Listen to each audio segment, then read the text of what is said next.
One of Allah's names is Ar-Rabb. Ar-Rabb, and Ar-Rabb means a couple things. So Ar-Rabb communicates to us ideas of dominion and ownership. That's one of the things. So Allah subhanahu wa ta'ala is in control of everything and owns everything when it comes to the creation, the universe, whatever we want to call it. All the atoms, all the stars, all the galaxies, all the planets, all the creatures, all the beings, everything is under his control and ownership. He owns all of it, okay? Because he made it, right? And if you make something, then it's yours. Simple logic. The other aspect that this name conveys is his sustenance, right? Allah is the sustainer, that he doesn't just own it and that's it. It's not a cold, dead relationship between the owner and the thing that's owned.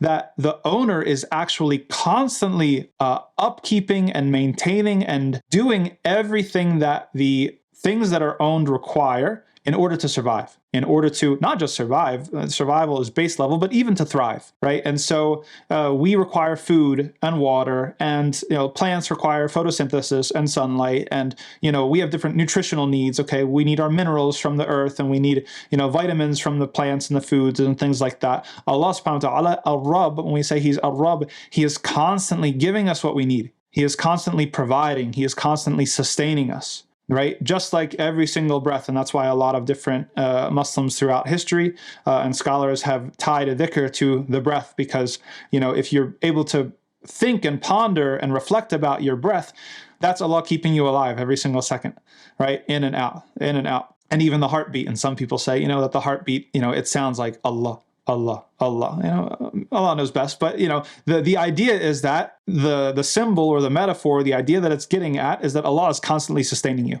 in your breath, in your heart, everything that's going on. If Allah wants to, in an instant, it's all over and it stops. Right? Allah is keeping you alive every single second, and then not just, again, keeping you alive, but giving you what you need to thrive, right? He gave you intellect. He gave you these tools. He gave you free will. He gave you the ability to learn, the ability to speak, the ability to communicate.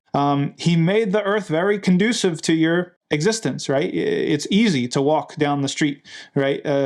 Mountains only make up a certain percentage of the total area of land on earth. Most of it's not crazy mountains that you can't walk over. Most of it's pretty flat. You can walk from here to there. There's rivers you can sail down and go downstream. There's all these sorts of things. There's hot weather, there's cold weather, there's in between, there's all these sorts of things that you need. Allah subhanahu wa ta'ala facilitated your existence through the creation, and is constantly giving you everything that you need or could need, and that captures the part of Allah subhanahu wa ta'ala that's referred to by his name, Ar-Rabb, the sustainer.